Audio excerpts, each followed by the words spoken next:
midst of this tumultuous landscape that defines American politics, with the very essence of democracy hanging in a precarious balance, a singular organization has emerged as a beacon of resilience against the forces threatening to undermine the bedrock of our nation. The genesis of this endeavor traces back to its inception in December 2019, initiated by astute former Republican strategists who discerned the looming specter of Trumpism.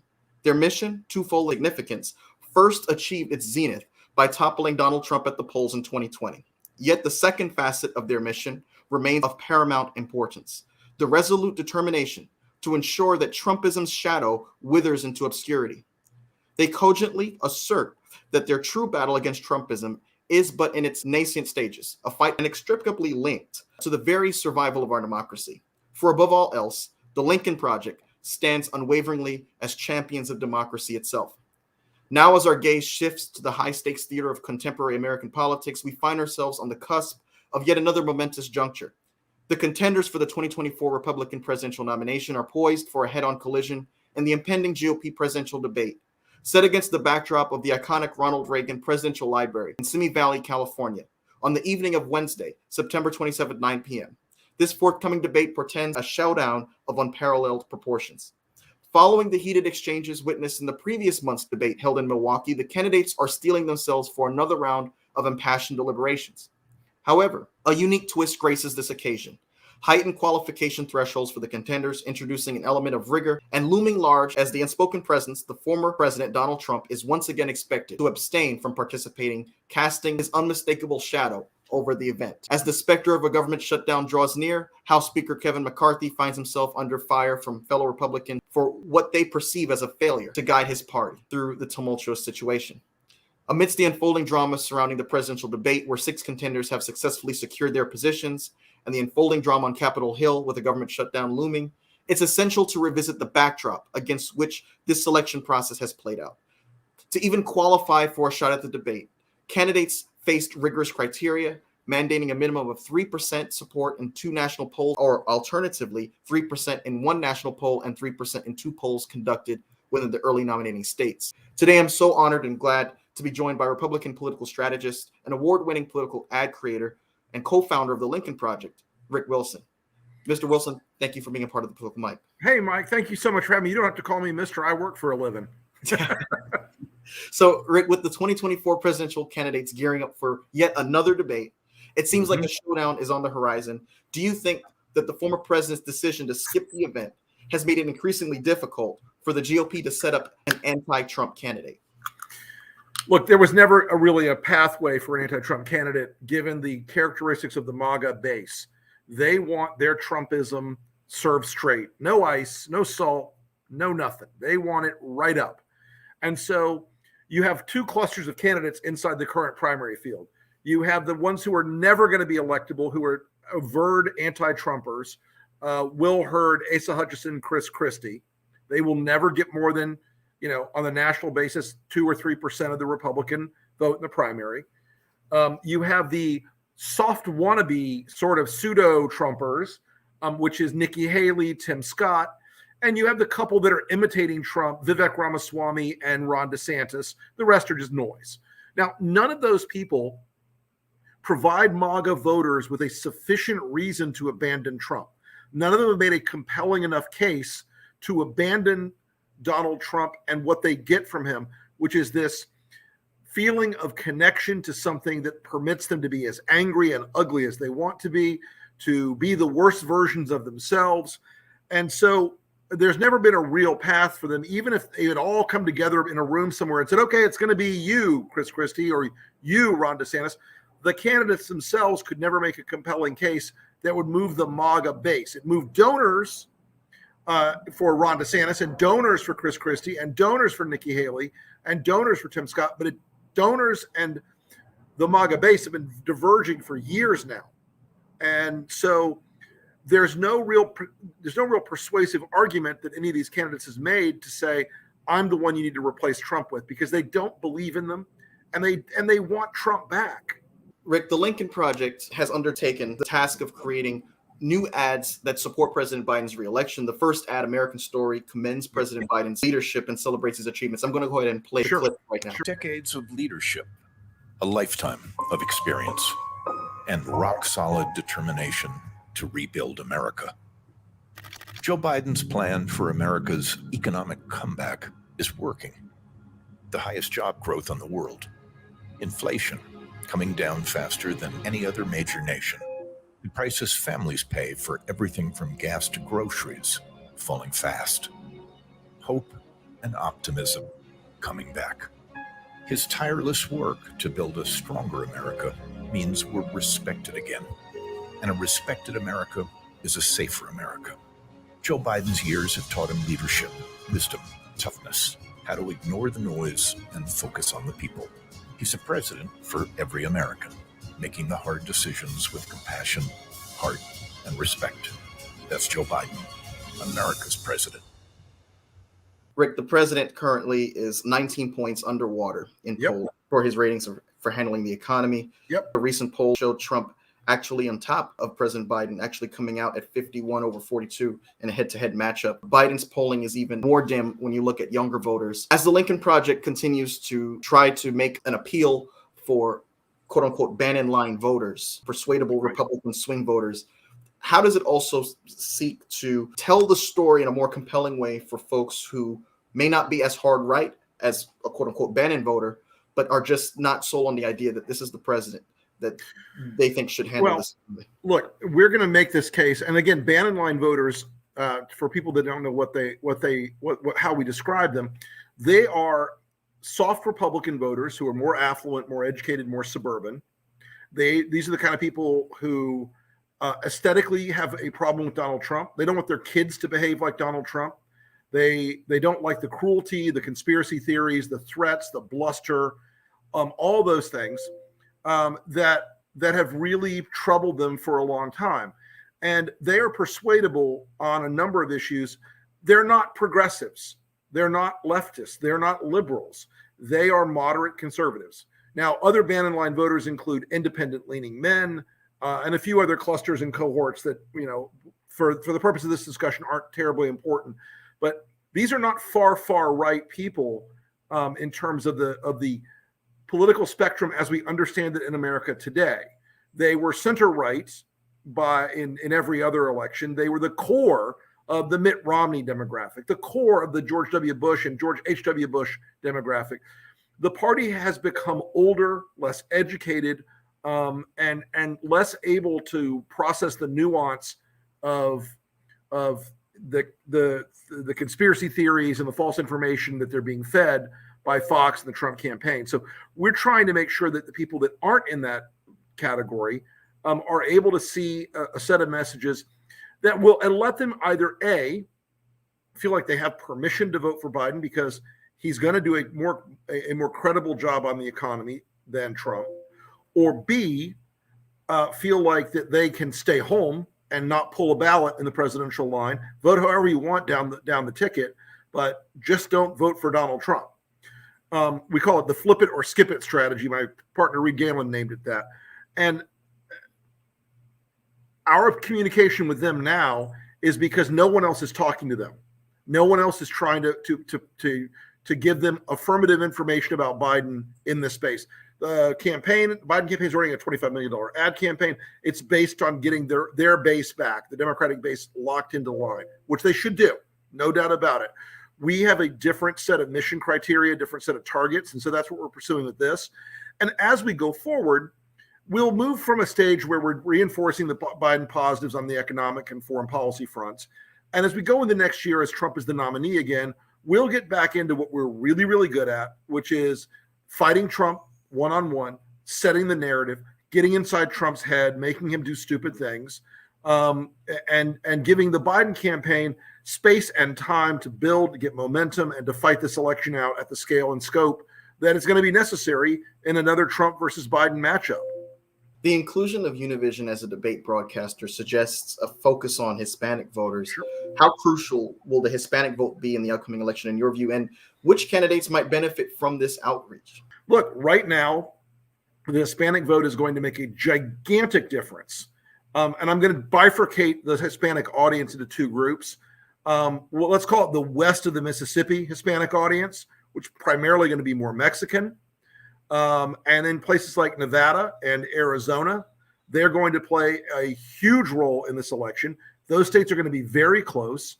It's going to require a lot of attention from Biden and his allies because the Trump campaign is working very hard on those audiences in those states.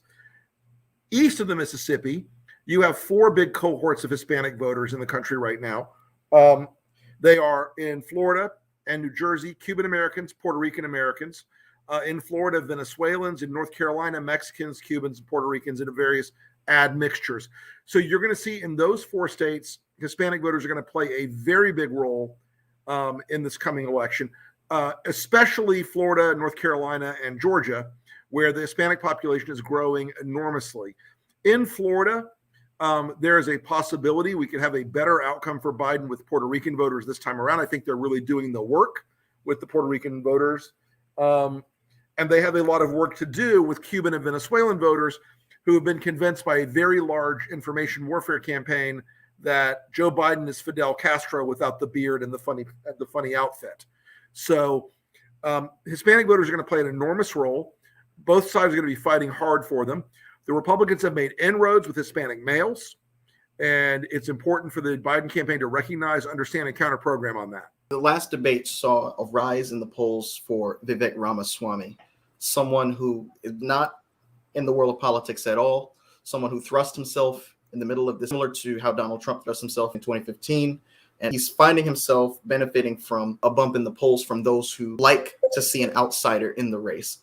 If the goal of the Lincoln Project is to prevent not just Trump, but Trumpism from rearing its ugly head again in the Republican Party, how does it prevent figures who are not well-versed in the Constitution, not well-versed in the limits of constitutional power and authority, whether it be for Congress or the presidency, from being able to offer themselves as a candidate and see a meteoric rise in the polls as a result of their novelty of being an outsider? Well, Ramaswamy is, like many of these folks, going to have his 15 minutes of fame. I don't think he poses a meaningful challenge in the long haul to Donald Trump. He seems to be from what I call the entertainment wing of the Republican Party. And look, that wing of the party will end up with Vivek Ramaswamy having a show on Fox or being a presence on the political stage for a little while longer, but he doesn't have the capability or the capacity, either financially or politically, to organize a real national campaign. And so you're right that there's a certain appeal to the transgressive that he puts out there, but I don't think he's really got the juice to pull this thing off. And of course, Ron DeSantis was once considered a front runner, the alternative for Absolutely. many GOP donors. Now he's facing challenges in maintaining his support and maintaining his position in second place. Last poll I saw, he was around 42 points behind Donald Trump, around 16% nationally. Right. What does he need to do? If you were his consultant, what would you advise him to do? Quit right now. He's already gone past the level where he's going to benefit from having run the campaign. And in most cases, he's falling. Look, Ron DeSantis, a year ago, polling against Donald Trump was in the low 50s and Ron DeSantis was in the mid 30s. Now Donald Trump is in the mid to high 50s and Ron DeSantis is in the low teens to single digits. It's over for Ron DeSantis. We're done now. There's not going to be a Ron DeSantis presidency. He may do well in Iowa. He may do well in South Carolina, but it's not going to beat Trump. And if I were DeSantis, he's a young man. He's got plenty of time to get out and plenty of time to reboot himself for a future run. You and countless others have dived into, lamented about Donald Trump's character, his his venality, his corruption, viciousness, calling for General Milley's execution being the latest example. Right. What about his followers? How do we explain the fact that tens of millions of our fellow Americans, 35% to 45% of the Republicans, are devoted to and enthralled by this man? And what does that say about the character of our country? We exist in an era of post-ideological political parties in large degree, especially on the right.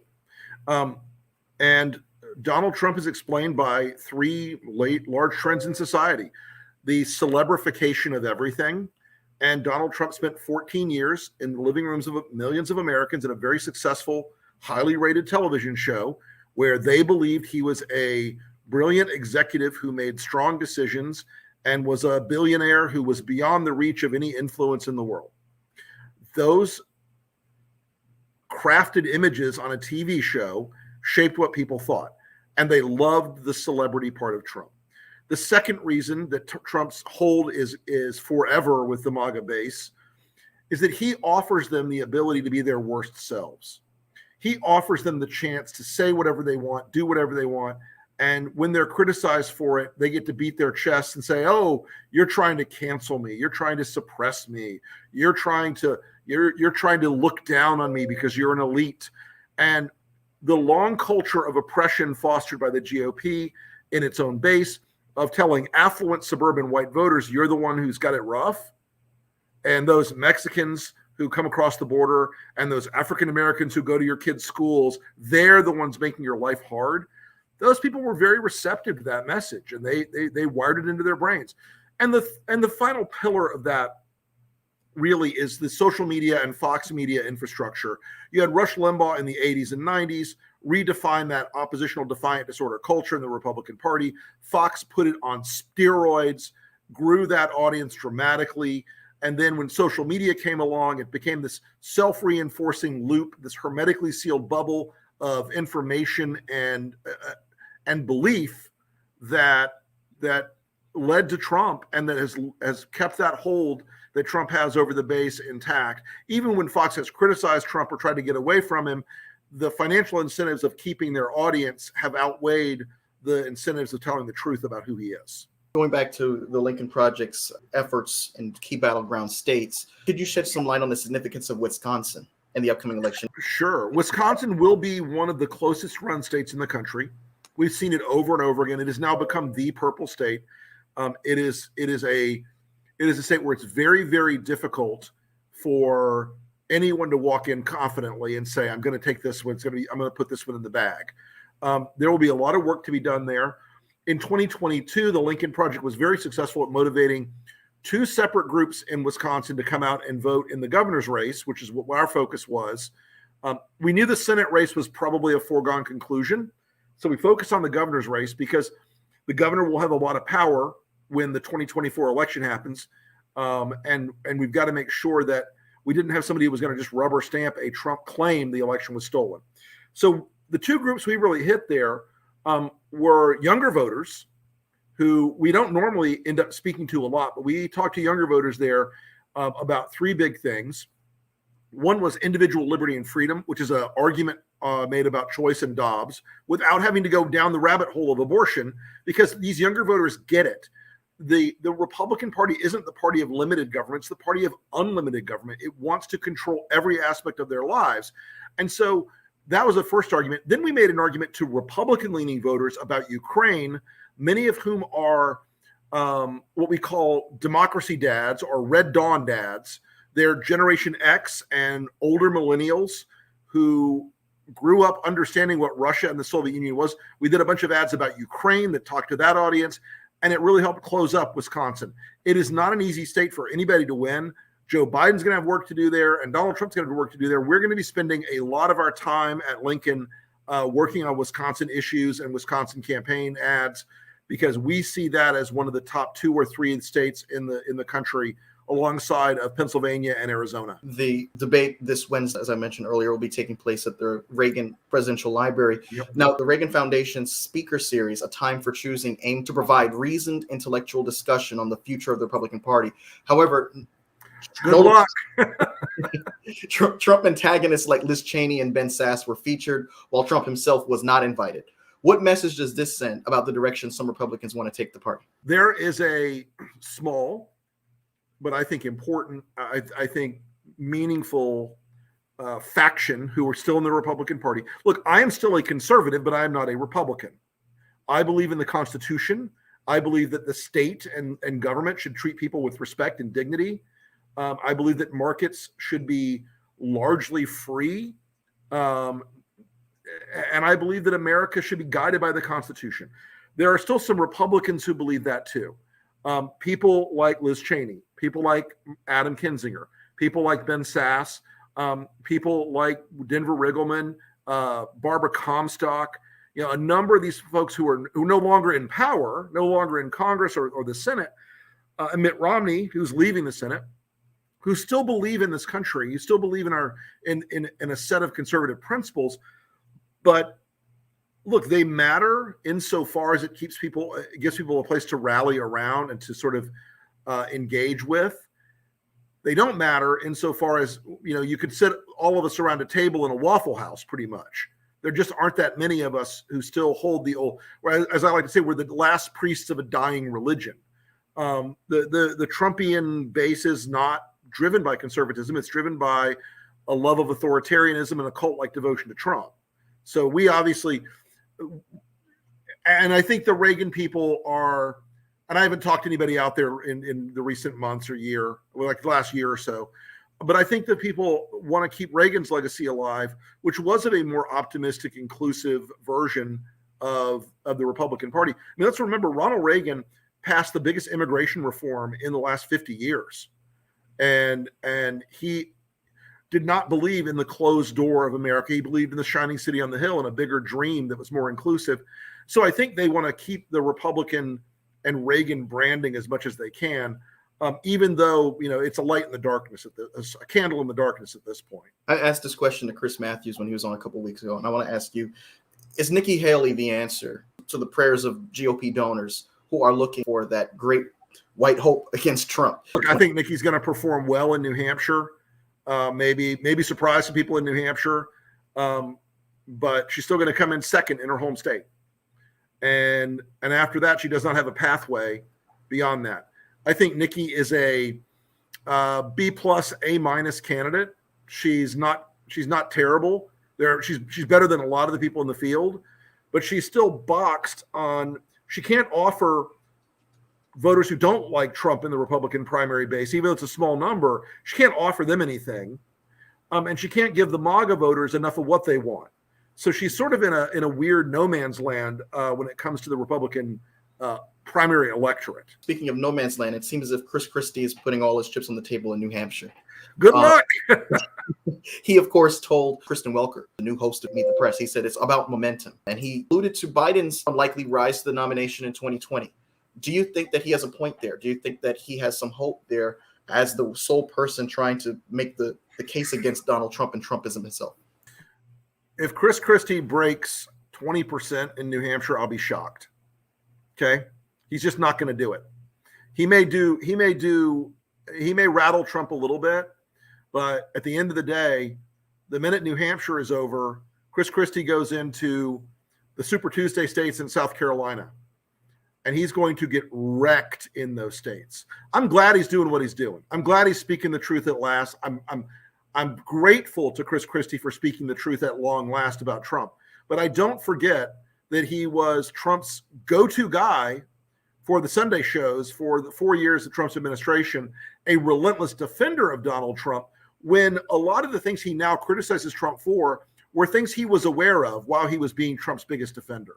So I think Chris Christie will end up underperforming, anywhere but New Hampshire. Again, he doesn't have a path to victory in this current climate. How does Lincoln Project plan to promote Biden amidst the threat of seems to be going to be a three-way race if the No Labels party jumps into this? Look, we've been very clear about No Labels from the beginning. It's funded by Republicans. It's run by Republicans at the staff level and the consultant level. Its chairman, Pat McCrory. His consultant is Chris LaCivita, who is also Donald Trump's consultant in his presidential race. They're raising their money from people like Harlan Crow, who of course funds Clarence Thomas's lifestyle. They're raising money from DeSantis and Trump donors. They are there to split the vote. They cannot win. There's no path to victory. They can't get to 270, no matter what. But they can split the vote in key states like Arizona. They can split the vote in key states like Virginia and Wisconsin. And if they do that, Donald Trump will be reelected. That is their plan. That is their intention. They can lie about it all they want, but we know the truth about it. And their own polling proves our case. It proves they can't win. And it proves that they are going to take more votes away from Biden than Trump. nothing in their feel good sunshine, blowing smoke up your ass philosophy of where the nice guys, where the centrist is true. It is all a pro-Trump super PAC. That is all it is. And the sooner people understand that and get away from the idea that these people are centrists in some way, the better. Why is Manchin the person that's going to be taking the mantle for this movement? The guy who symbolizes the obstruction of what could have been the Democratic Party's agenda being enacted. He got in the way of the Build Back Better legislation. And then he also upset McConnell and Republicans by deciding to go ahead with Chuck Schumer and allowing the Inflation Reduction Act to pass in the summer of 2022. Right. He seems to have alienated people on both sides of the aisle. Why does he think that he's the person that's going to be able to generate and galvanize support for an independent movement? He's not, frankly. What he is a conservative Democrat. That is why No Labels wants him on the ticket as their nominee. As a conservative Democrat, they know he will pull voters away from Joe Biden. And look, you should think of No Labels as sort of the anti-Lincoln project. They're trying to pull Democrats away from Joe Biden. We're trying to pull Republicans away from Donald Trump. They're going to elect, if they put Joe Manchin as their nominee, he will go out there to Arizona and out there to Pennsylvania, and he will beat his chest and he will stomp up and down and say, I'm looking for conservative Democrats to join me. And look, about 15% of the Democratic Party outside of the coastal cities and metropoli are more conservative than the Democratic establishment and the Democratic mainstream. These are people who tend to be, broadly speaking, a little more religious, a little more pro-gun, a little more pro-business, and that's where Joe Manchin will focus his efforts. He will go after those people and split them from Trump in a very clear way. Yeah. So I think it's important that we keep Joe Manchin in mind for who he is. And I will say this about the Lincoln Project. The sort of work we do in advertising, messaging, communications, and the sort of people we are, we're a bunch of look, we're not going to always be invited to the garden parties because we like to kick the hell out of bad guys. My researchers spent 10 minutes not even digging in hard on Joe Manchin, and I can write 20 ads that will take the bark off this guy like nobody's business. If we have to go after him, we go after him. We prefer to fight the real battle, which is against Donald Trump.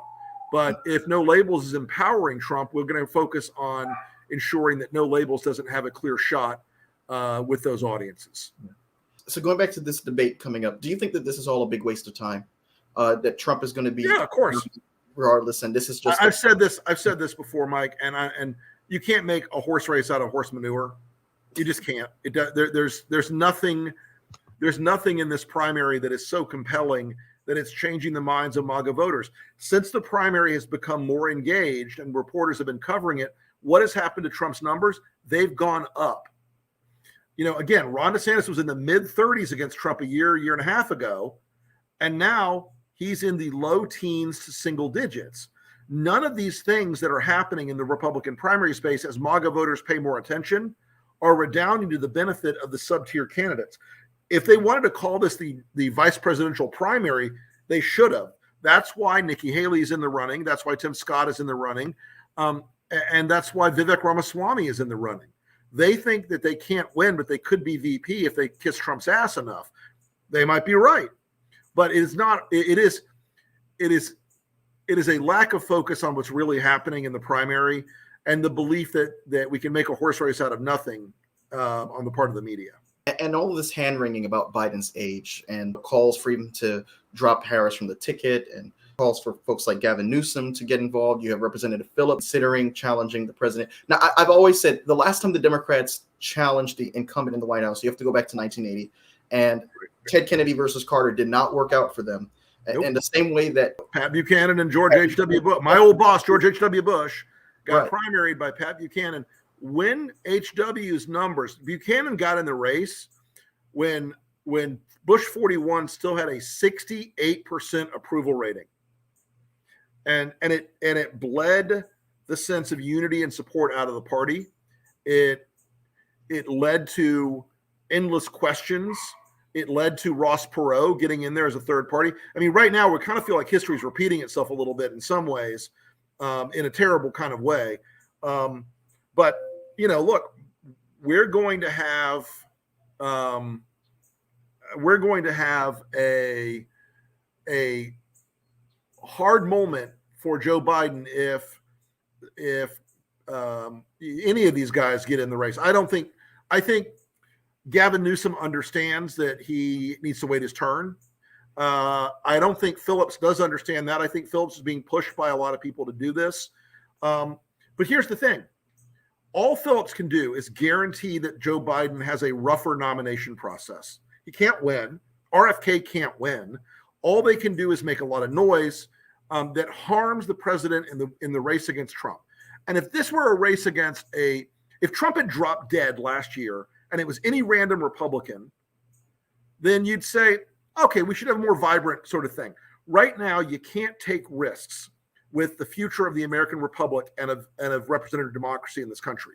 You can't take risks by having anybody that's going to bleed down any amount of the Democratic Party's support for Joe Biden.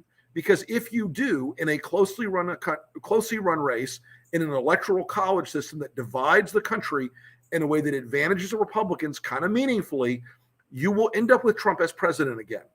So anybody cheerleading for a Biden challenger is cheerleading for Donald Trump.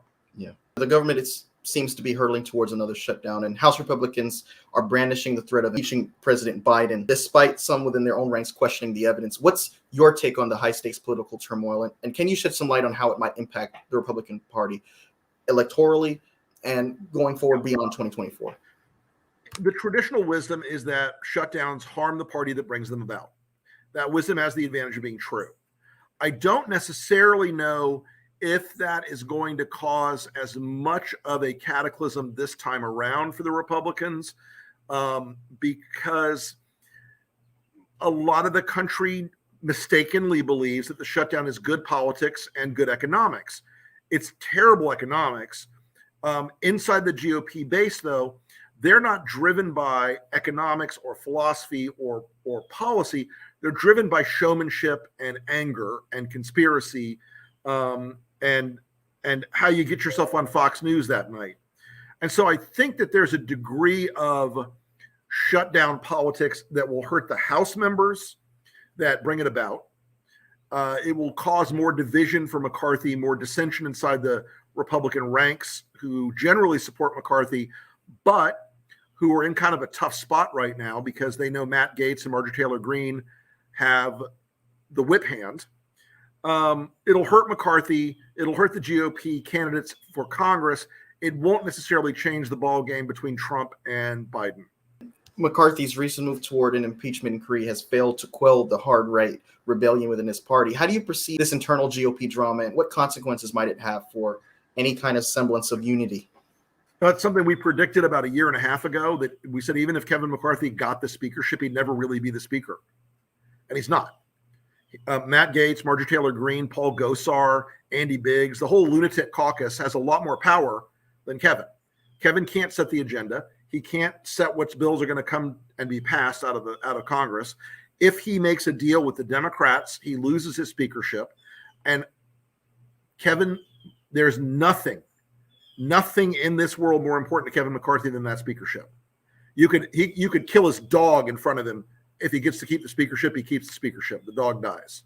This is a guy who is desperate for a continuation of the security around him, the portrait on the wall, and the fancy office. And so he'll do what it takes to keep his job.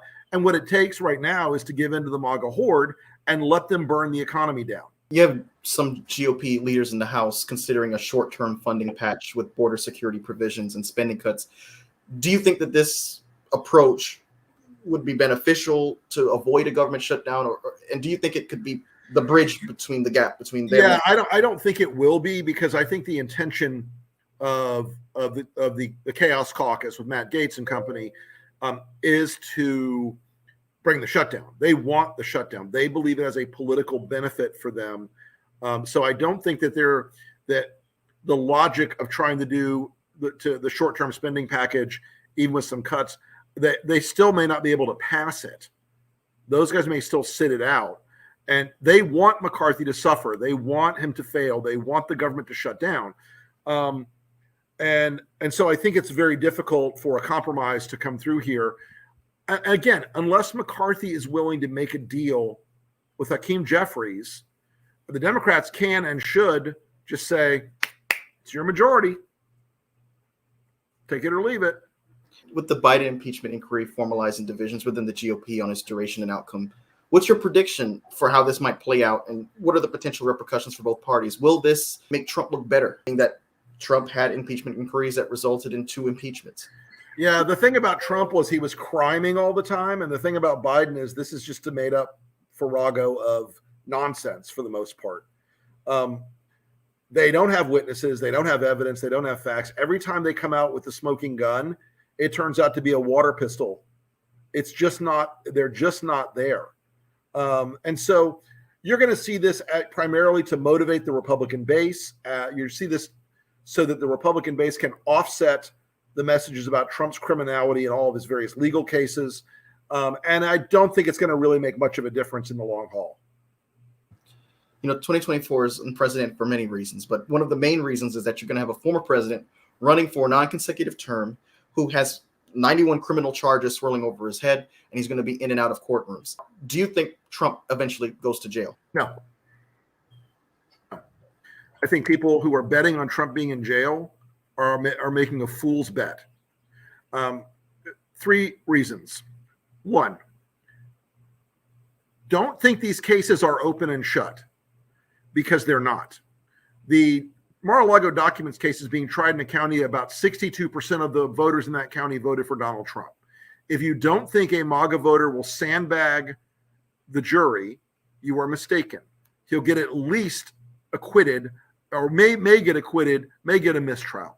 That's not going to go well.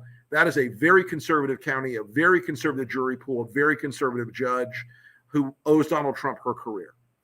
Don't think that these cases are easy. Secondly, the Georgia case is going to be long and messy. But no matter what happens there, he will be on appeal for years and years and years. Even if he's found guilty, he'll go out. They will appeal this forever. So Donald Trump is not going to be in jail in November of 2024. It's not happening. And people need to adjust themselves and understand that there's no shortcuts to beating Trump. There's no easy path to beating Trump. He has to be beaten by being beaten, not by imagining that we're somehow going to have, Deus ex Jack Smith reaching down and changing the fate of America. And the reason he's running is to stay out of jail. Yeah. And it's just an absolute imperative that people treat this realistically. A lot of people, I hear a lot of people on the Democratic side and even on the Trump side, oh, don't worry, Trump will be in prison. No, he won't. Grow up, people. He has the devil's luck. He's got 1 billion lawyers. He's going to have as much money as he needs to defend himself because of his base will fund it. And it's going to take forever. One of the reasons we're doing a shutdown, by the way, is because Matt Gaetz wants to say to Donald Trump, hey, I shut down the DOJ for you for 6 weeks or 3 weeks or 2 days. All of this has an impact, and it's all wired together in a sort of ball of interactive and interconnected and coordinating sets of interests inside the Republican world. Yeah. Turning to a different topic, Senator Bob Menendez, of course, is facing serious bribery charges. How do you think these allegations will impact the Democratic Party's image, especially as they gear up for 2024? The Democratic caucus should remove Bob Menendez right now. This is not the first time he's been in legal trouble that would have killed most other candidates. Listen, Mitch McConnell has the majority. You will not lose the majority because Bob Menendez is gone. He will be replaced by another Democratic official. It's New Jersey. This is the simplest no-brainer in the world. I don't understand for 1 second why Chuck Schumer has not come down on this guy's head with 1 billion tons of bricks and said, You will never get another appropriation. You will never get another committee chair. You will never be included in the caucus meetings. You are cut off. You are done. It is over. Go screw yourself, you criminal. And if you get acquitted, come back and see me. But for now, Democrats need to understand that corruption is the killer app. It's one of the ways we split MAGA voters away from Trump. Those never Trump voters, one of the reasons is they know he's corrupt. They don't like it. Voters don't like corruption. It is a way to win races that you might not otherwise win. Get smart, Democrats. Get rid of him. He's got to go. He's got to go now. And Schumer should be public. He should be out there beating the drum on this guy every day. He should be out there telling people, absolutely not. He should be calling Menendez his major donors and making them get their money back. This is an easy lift, and it shocks me that we're not already seeing it happening. Yeah. How do you think this would play out in public opinion as Republicans continue to assert that there's a two-tier justice system as it pertains to the Hunter Biden case? Well, call me crazy, but the Justice Department seems to have charged Hunter Biden in the last few days and has dropped these indictments on Bob Menendez. So clearly there's a two-tier justice system, and it involves non-criminals and criminals. And the criminals are getting whacked, and the non-criminals are not. Call me crazy. You know, I've always said Democrats hold themselves to a totally different standard. When you go back to even 2017, when there were allegations against Senator Al Franken, immediately you had leadership in the Senate calling for his resignation. You have now representatives, you have Senator Fetterman calling for the resignation of Menendez. And yet the public still seems to not be able to differentiate and see that there is a huge difference between Democrats and Republicans when it comes down to corruption. Why do you think that? And if you leave this, every day you leave him in office is another day the Republicans will go, see, they're the corrupt ones. They're the ones who are he's got gold bars under his bed and you didn't care, but you're trying to go after the innocent Donald Trump. It's stupid politics not to absolutely drag him out of the building right now. I mean, I find it bordering on political malpractice that they have not whacked this guy politically yet. Mitt Romney's revelations about his fellow Republicans' private opinions on Donald Trump are quite extraordinary. How do you think these behind-the-scenes dynamics might impact the GOP's future and its stance on Trumpism? They don't shock me. I've been having these conversations with Republican elected officials since 2015. They hate him as a rule. Well, in the Senate, they hate him as a rule. There are a dozen people in the Senate who are MAGAs, who are Trumpers. There are a dozen others in the Senate who are opportunists, and the rest of them, in some admixture of both those groups, pretty much loathe Donald Trump. They believe that the words they are forced to utter about him are false. They know them to be false. And Mitt Romney's finally telling people what's real here and what's really happening. And Republican elected officials, more than anything else in the world, they want to keep their jobs. They want to stay in office. They are willing to make every compromise under the sun to keep political power. And that should tell you a lot about their lack of a sort of moral center on these things, because the fact of the matter is, we've got a Republican Party that tolerated a guy and tolerates to this day a guy who ordered an attack on the U.S. Capitol because he was unhappy about the results of a free and fair election. So a lot of the senators that day who were on the floor, they were upset that the building was being invaded and that there was an attack underway. But a lot of them were sitting there going, let's see how this plays out. Let's see what happens. Because I will tell you, if Josh Hawley or Tom Cotton or Mike Lee or Rick Scott or Tommy Tuberville or Cindy Hyde-Smith or any of a number of these other people had their way, they would have used that attack as an excuse to stop the certification of the election, throw it into chaos and uncertainty, and roll the dice to see if they could find a way to make Trump president. That was what was happening that day. And if Democrats don't understand, they're not dealing with their old friends who they used to fight with about marginal tax rates or how many parts per billion of carbon were going to be in the atmosphere. They're dealing with people who are willing to burn the country down for Donald Trump. They're dealing with people who are willing to destroy the American system of government for Donald Trump. And they should be more realistic about what they're facing. Going back to the inability for Republicans to hold their members accountable to the same degree that Democrats hold their members, The excerpt from Romney's biography suggests that some Republicans believe Trump was guilty, but they're afraid to speak out. How do you see this fear factor affecting the party's ability to hold its members accountable? In the biography, it says McConnell said they nailed him to Romney as he passed. Caught off guard, Romney tried to be diplomatic and responded along party lines. Well, the defense will say that Trump was just investigating corruption by the Bidens, he told McConnell. I mean, look, it's utter garbage at every degree, level, and specificity. I mean, there's just nothing there. You can't square that circle. Let's put it that way. I mean, look, one of the things that our politics includes today is a big dose of the absurd. And so when you hear those sort of accusations and claims, it's tempting to try to argue them down and fix them and find a way to make them work. But you can't. You just can't. You can't indulge that kind of madness. You can't indulge that kind of behavior. If you do, you end up empowering the people who are willing to say and do anything to hold office. Because look, it'll go to, oh, Biden's not just corrupt, he's a cannibal. Biden kills puppies. You know, all the craziness that you think, oh, that's absurd. For them, it's not absurd. And if it doesn't get punched back hard over and over and over again, and not just don't just try to fact check and counter it. You have to go and say, no, actually, no, you're not only just wrong, you're insane. You're not only just wrong, you're not even in the argument. You're not even wrong. You're just a liar.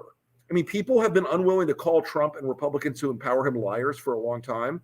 And it's liberating to be able to do so because that's what they're doing. You know, Mitch McConnell's alleged comment to Romney was intriguing. What's your take on the Senate Majority Leader, Mitch McConnell, his mindset during that time, and how does it reflect the GOP's internal dynamics?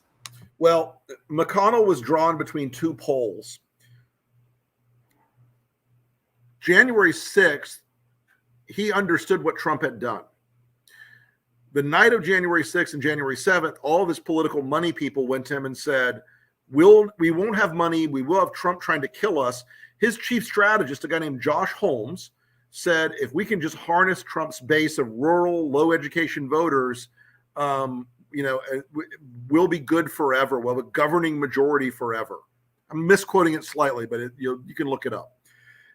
That idea led McConnell the next day or a day or two later to basically kill the impeachment vote in the Senate. And if he had impeached Donald Trump in the Senate and it passed, it would have passed, by the way. It only needed 12 Republicans and you had the votes. Donald Trump would be ineligible to run. He'd be off the scene. He'd be out of the picture. So McConnell, for all of his skill as a leader in the machinations of the U.S. Senate, when it came time to pull the lever the right direction, he wouldn't do it because he was afraid of losing power and money from the MAGA base. And look, they raise about 75% of their money from small dollar MAGA donors. So every email that goes out from a Senate candidate, like, I'm going to back the Trump agenda, Trump, Trump, Trump. If Trump had said, no, you can't do that anymore, it would have killed their fundraising and would have put McConnell in a very bad position in terms of control in the Senate. So they made a compromise. And, you keep making compromises one after another, after another, after another, after another, and it hollows you out and it hurts, it destroys you in the end. I had a really, really close friend who was a consultant I'd known for many, many years. Mm-hmm. And we split in 2015. We went two different directions. He hates Trump, hates him with the fire of a billion suns, can't stand him. But he goes out and says, Trump is the best thing since prepared mustard. His farts smell like elderberries and flowers and sunshine. He's the greatest president of all time. And his excuse is, yeah, I got to pay the mortgage. I got kids in college. I got people working for me. What am I going to do? But he hates himself. He's gained 45 pounds. He's a staggering alcoholic. He's miserable. I get it. But you can't keep compromising with evil over and over again and hope your life is going to go on. It won't be the same life you thought you had. And McConnell made that mistake. And look, he's going to end his career in the Senate on a sad and diminished note. And he was one of the great leaders of the U.S. Senate of all time as an operational political figure. And you know who told me that? Harry Reid. He said to me one time, McConnell could do more in the minority than a lot of people that I know could do in the majority. Wow. He is a very skillful Senate Majority Leader or Minority Leader, probably the best since LBJ. Yeah. And he could have had that power to change the direction of the country very fundamentally and chose not to. It's sad. Romney also suggested that a significant portion of his party doesn't truly believe in the Constitution. Can you elaborate on this assertion and what it means for the Republican Party's identity? Sure, you see it every day. You see these people out there saying we're going to undo the 14th Amendment. We're going to undo, the libel protections in the First Amendment. We're going to undo, women's right to vote. And by the way, they're not joking when they say that. They're like, ha ha ha, we're trolling. They mean it. They want to burn down the Constitution because it has too many impediments in it for their desire to hold authoritarian power. Yeah. And that should scare the hell out of people.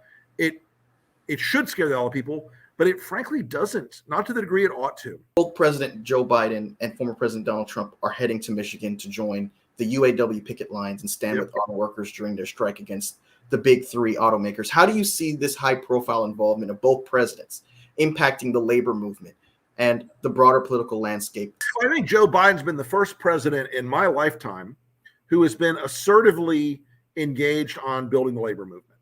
Other Democratic presidents sort of made good noises about it, but beyond ask me, they didn't really care. Joe Biden has a long connection in his life to that sort of working class, middle class union worker who builds things, who works with their hands on a production line. Those folks have a lot of emotional resonance to him, and I think he has a lot of emotional resonance to them. They get it. Trump is closer to them culturally. Biden is closer to them economically. I think Biden going to stand on the picket line is going to be a big deal. It's going to bring a lot of visibility to the case and pressure. Trump has been told he's unwelcome on the line. We'll see what happens. I think the rank and file might want Trump on the line more than the leadership does. But I think on net, it'll be a very good positive for Joe Biden. And finally, Mr. Wilson, you have a lot of young people who say that they're not inspired by Joe Biden. They point to the fact that they've got huge student loan debt that they thought would be reduced significantly by now. They look at the realm of climate change and they say, well, the Inflation Reduction Act was great, but it was a start. The Justice 40 initiative was great, but it was a start. They look at the fact that the John Lewis Voting Rights Act didn't make it out of the House of Representatives and into the Senate 2022. What is your message to them as to why they need to still remain engaged and motivated to the same levels in 2020 when there was turnout that was comparable to that of 2008? Sure. The key message here is that in the fullness of time and maturity in politics, you will learn not to make the best the enemy of the good. And right now, if you think you're going to get a better deal on climate or a better deal on student loans or a better deal on the economy with Donald Trump than Joe Biden, and you think that that's worth sitting home over, you're out of your goddamn mind.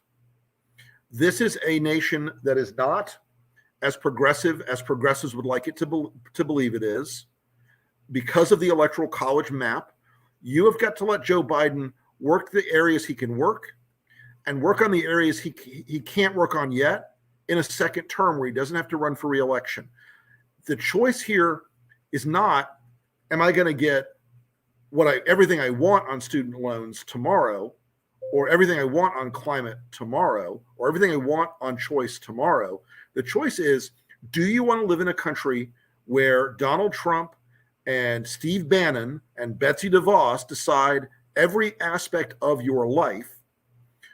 Or do you want to live in a country where Joe Biden has to go out and sell these things, has to go out and work hard to make these things happen, has to fight against Republican courts and Republican legislative obstruction, but you will at least have a fighter instead of somebody who's going to try to stamp the boot in your face for a billion years. So it's some tough love, but whining about this stuff and complaining Joe Biden didn't give you enough presents at Christmas versus Donald Trump, who was going to give you nothing but coal in your stocking, maybe literally coal, is foolish. It's immature, it's jejune, it's foolish, and it needs to stop. People need to get behind Joe Biden, because I will tell you one thing, most Republicans will be behind Trump sooner than most Democrats are behind Joe Biden. And if they don't reverse that trend right now on the Democratic side, we're in deep trouble. Well, Mr. Wilson, this was one of my best, my favorite episodes of the. Well, thank you, Mike. I appreciate you saying that. Thank you so much. You great questions, man.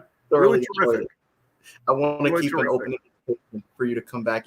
Keep in touch, man. Keep in touch. We'll make it happen. Well, thanks, Mike. So much. Have a great day. All right, sir. All right, that would conclude episode 120 of the Political Mike podcast. Thank you all for tuning in.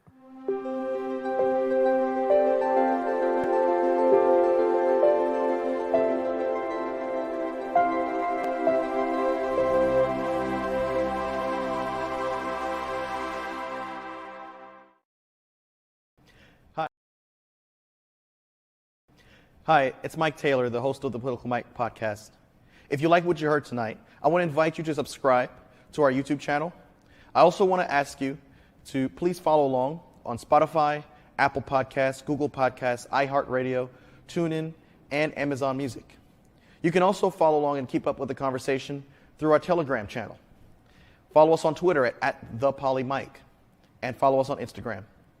Thank you so much, and no matter what part of the political spectrum that you fall on, I want to encourage you to stay engaged, stay a part of the conversation, and stay informed. Thank you.